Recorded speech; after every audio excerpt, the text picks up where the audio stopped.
O le tātou whasoa i le fionga le atua, i le suafa o le tamā le alo ma le anganga pa ia. O le autu o le nei tae au e whapea. Saunia i le atua tae au fau mo ona tangata. Sa au nofo lava ma whetutu nai ma whauwhaunga foi ma manatu. O le tae au le nei o taua o le asao pama. O le aso o le o le malanga whatupu a Yesu i Jerusalema.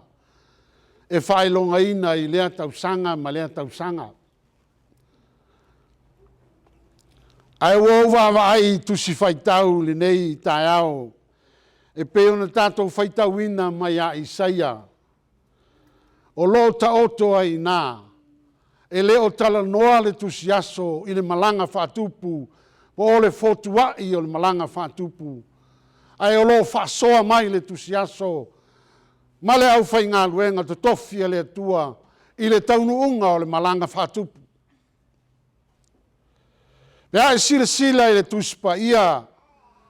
O le asa le nei.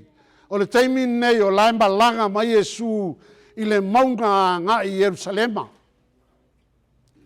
A lo ala langa ai tangata o sana i le alo ta vita. Ia manuia lea fio mai le suafa o le li. Fai mai le whamtalanga le tuspa ia. E pei o wha mau maunga mareko. E tau nuu le malanga lea i Jerusalema ua po. Ua o i le afiafi. Fai mai leo le tala mareko. E ulu fale Yesu i tonu o le malu malu. Ua tu ma tilo solo i te tonu o le malu malu. Una toi whaifo lea o le wholaunga. A ngā i petania ma momoe ai. Fai mai leo le tala le tuspa ia.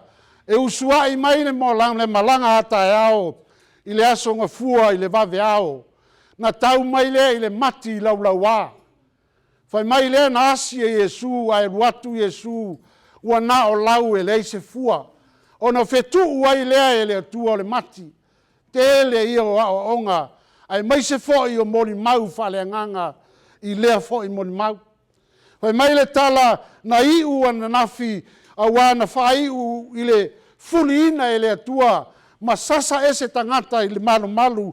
Ma whaapela na fionga o le fale o lo tamaa. E taua o le whare tatalo. O na toi fo i leo le malanga i petania ma momoe ai. Ai toi fo tua i mai le tae ao le asolua. E fo tua i mai le malanga i le tae o le asolua. Ma ui mai le ala le tasi. Ai wawa i atu le au soo. Ua tu mai le mati na feta lai e Yesu. Ua le aini lau. Ua mango. Fai mai le a onga le tuspa ia. E whapena le tangata i le tāpena mo le atua. E toia fia mai Yesu. Ua tū na o la la.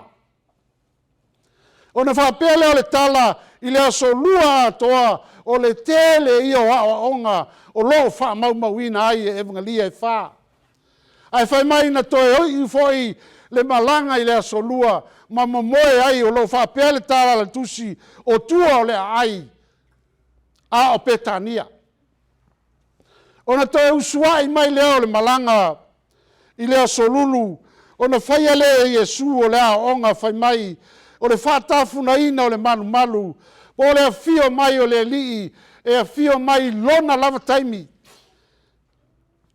A o nisi fo i o tusinga e pe o na whaumoli mau o le evangelia. O i lea na whesili airo na au soo.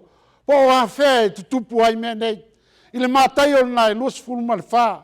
Pe ai sila la i whaasolonga o tusi. O le tae ao le nei. O lo wha maumawina i le mātai o luas fumaltasi. A leo o tātou au maia. Po au maia le tusi whaita waso. Le mātai o luas fulmaleono. I le tae ao le nei. O lo a mata ai le whaitau i le whai upo e fulmale fitu. Whai mai o le mua i aso o le areto o le whawheteina. O lora winga o lea whamtalanga. Wa uma lea wa onga i lea solulu. O na toi foi leo le malanga i petania. Ai fotua i mai ai le tae ao. O lea stofi. O lo taua. O le mua i aso o le areto o le whawheteina. Lea lo na winga o le mea. Hoi mai o le aso o le tae ao. e a matai o na tāpena pena le osi ngā taulanga, po le pāseka le ai taua o le areto le whawheteina. Po le pāseka e whamanatu ai, le sopo ia e le angelu o Israelu i tutonu ai kupito, po lana whaolatanga i lona nu. O na e wawa ai le atus tu singa, ma tātou tilo na whapea leo le whamtalanga. O le malanga whatupu o Yesu. O le fio mai whaola o e mao. E peo nau whai atu i le amatanga, wa leo tala noa la le tusi whai tau, po a tusi whai tau wha maumawina, i le nei tae ao, i le fotua i o le malanga whatupu, a ua tala noa mai le tusi pa ia, i le taunu unga o le malanga whatupu, o le taunu unga leo le malanga whatupu o Yesu, ina ia maliu e whaola oe, ma lave a iau, mai le oti, ma le anga sala. A whaila tātou te tala noa i le anga sala, o lona winga o le oti. E leo se taimi whaingofia i le soifua whaamatua. Ai mai se foi o lo tātou sio manga i a taimi, o se taimi whaanoa noa, o le matua o se taimi ti ngā foi, pe a whai e le iloa se tasi o le whanau. Po le alawa le malosi o le ale tota mai, o le ale ita o le matua, a o ina le iloa, pe whanau foi le whanau e pe ona u whai atu, a tātou tala noa i le anga sala, o lona winga o le oti, e leo se taimi whaingofie. O se taimi o le nuti mamoia o le loto, ai maise o le mana tu natu i winga ma le soifua o le alo po le tamaititi. Fai mai leo le whamtalanga a Isaia e pio na tātou whaitawina. O loo whapea na whetalai mai o Iova. O whea le tusi a lei o lauti nāna au whaia. O lona winga o le whamtalanga o lae tala noa Isaia a ngai i le lei loloa o lana whanau. Po le lei loa o le nuu o le atua, po aina whatea e seina i la tau maia. Whai mai le tala a le atua, o te lei whaia se tusi a lei, o te lei whata wina foi o tau se tasi. Aia, o nao lau tau a mi o le anga, ma lau tau sultu la fono, ua whata wina ai oi. O lona winga o lea whamtalanga, e lei fina ngalo le atua i te whano. E lei fina ngalo foi le atua o te lei loa. A o lau lava filifilinga, ma lo loto na o whai ai le ami o le anga, ma o soli ai le tū la fono, ua mafu ai o na punitia le sila mai, a le atua i lo soifua ma lo ola. Fai mai leo le matua leo au filifilia. E maua le whai upu e lua o le Isaia. La au sau o lea lava le mea ua le ai se tasi. Na au wala au ea. Se a le mea ua le ai se tadi. A whawhai ngō fia le whamtalanga e whapea leo le tala na au sau ua le ai se tasi. Sa au wala au e le ai se tadi. O lona winga o lea whamtalanga ua punitia i tātou ma le atua. Ua ngoto i tātou le sila whanga le atua i lo tātou whaia o le anga sala po le oti. Ua tātou fili le oti. Ua wala au foi le atua, ua tātou le la ngona ina. Ka mai leo le whamtalanga. O le ala leo le sau e Yesu. O le ala leo le whatino e Yesu, o lana malanga i Yerusalema, o lana malanga whatupu, ina ia la veai masaili o e mau leiloloa i le anga sala. Po ua oti foi i le anga sala nei. Fa mai leo le tala. E saule atua ia atamu, i tu tonu o le whatoanga o na wala au leo le atua. Atamu, whea oe. Ai whai mai le whamtalanga le tuspa ia, ua whai mai a tamu, na au whalongo i lau siufonga, i to tonu o le whatoanga, o na au lafi ai lea. La me wai lafi ai. Mai a tamu, ua au iloa, ua au le lava lava. Whai mai le tua oina tau i a te oe, ua e ai e ai le la au no whai atu, e sao na e pai ai. Le amio le anga ma le soli tu la fono, o lou leu sitai ma lou le whalongo i le tua. A whai e tātou te whai mea tātou te loto i ai, ma le nau ta inga o tātou loto, e au noa ma le tātou whalongo i mātua, po le whalongo i le tua, o te manao e tau i a te oi le tai aole nei. E te rera ngona ina le wala au le tua. E wala au le tua e te le oe, e sau foi le tua wa ele ai, ma lona mota. Ai sea, wa e amio le anga i lo tātou wā maia. O le amio le anga le tangata, o lo wha maumawina i le whenga tuai, o le ifo i tupua, o lona winga ua sui lo wa tua.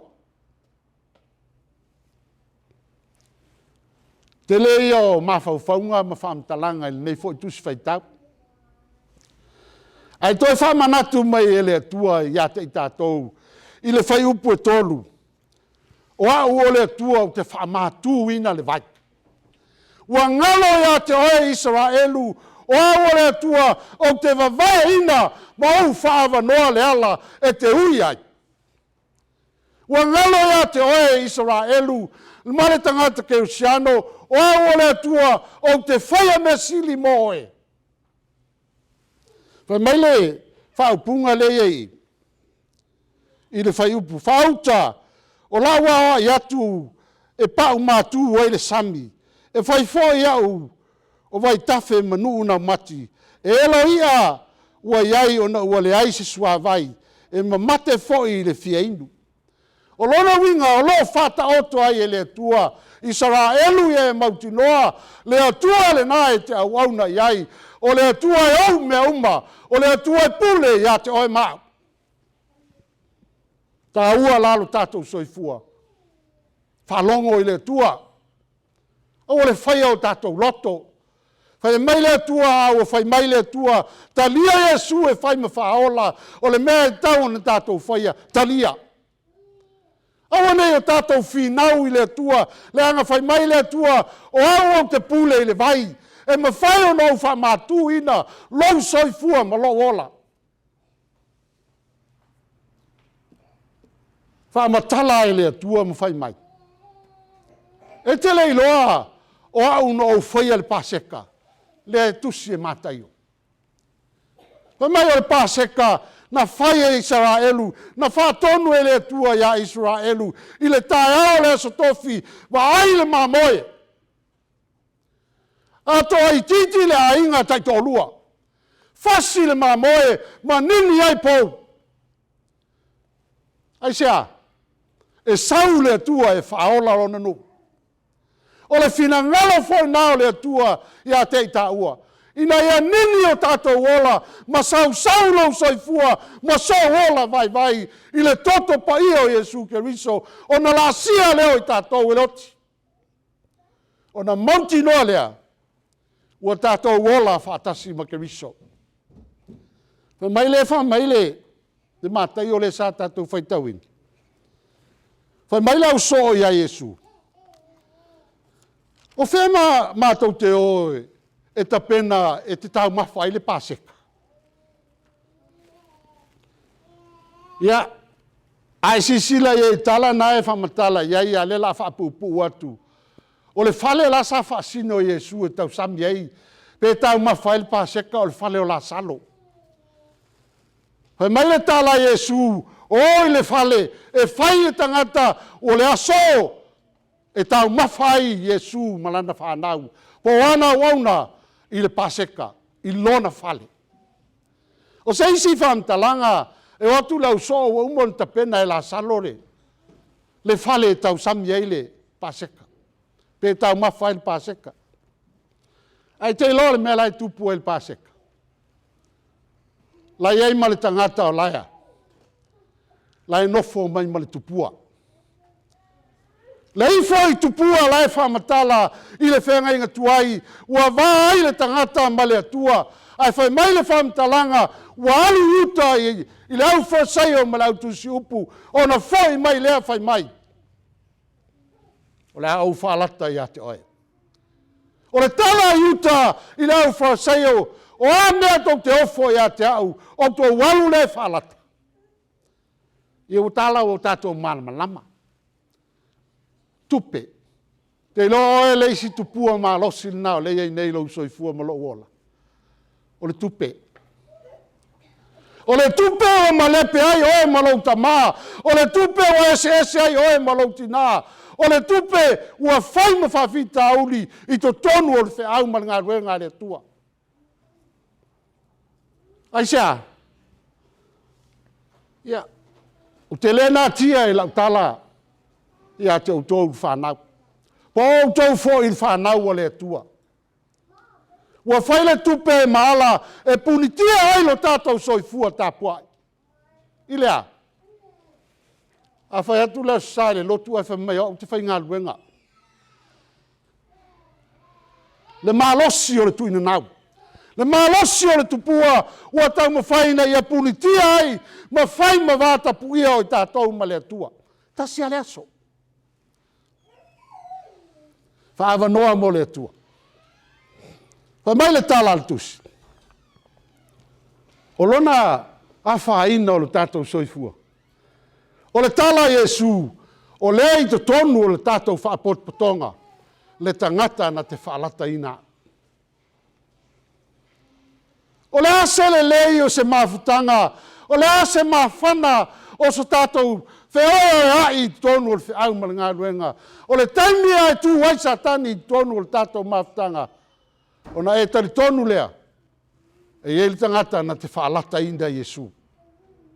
E leo le whaalata ina o Iesu whaola. A o le tau mawhai ina ia whaaleanga le whiau ma le ngā ruenga. E le whapea na au tau.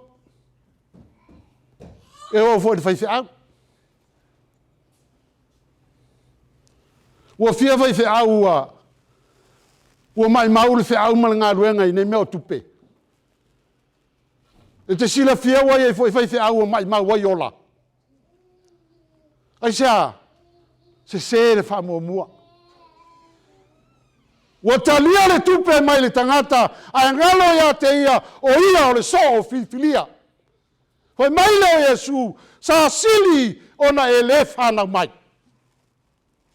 Oi e fia maua le fetu. Tala masani, tātou loa le mena tupu ia iuta, le tau whamtalaina. E mafua isa, wa ele tupua wa eifo iai. Wa ele mea wa whaso e sai lo fina ngalo ma lo soifua tapuai. Wa ele le iliseti wa le peti ina le vao oe ma le atua.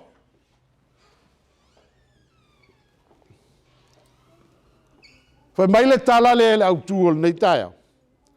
E saunia e le atua taia o fau. O le taia o fau le wa saunia e le atua mo i tātou le nei taia o. Taia o tātou toi mana tunatu ai. Lea se mea le anga o ilo loto e a whaina ilo uso. Lea se mea o e nofo ma whawhau e a whaina ilo ainga. Lea se mea o e whawhau ina e a whaina ilo tōlua. Ma lau whanau. Hoi mai le tala le tuspa ia. Mana tua le atua. Tau i le atua o whawhita auli. Tau i le atua mawhitianga o lau ainga. Tau i le atua le rua vāma lau tōlua. Tau i le atua lau vāma lau whanau. Nā ala ia. Whamanuia leo le atua tonu o tātou ainga.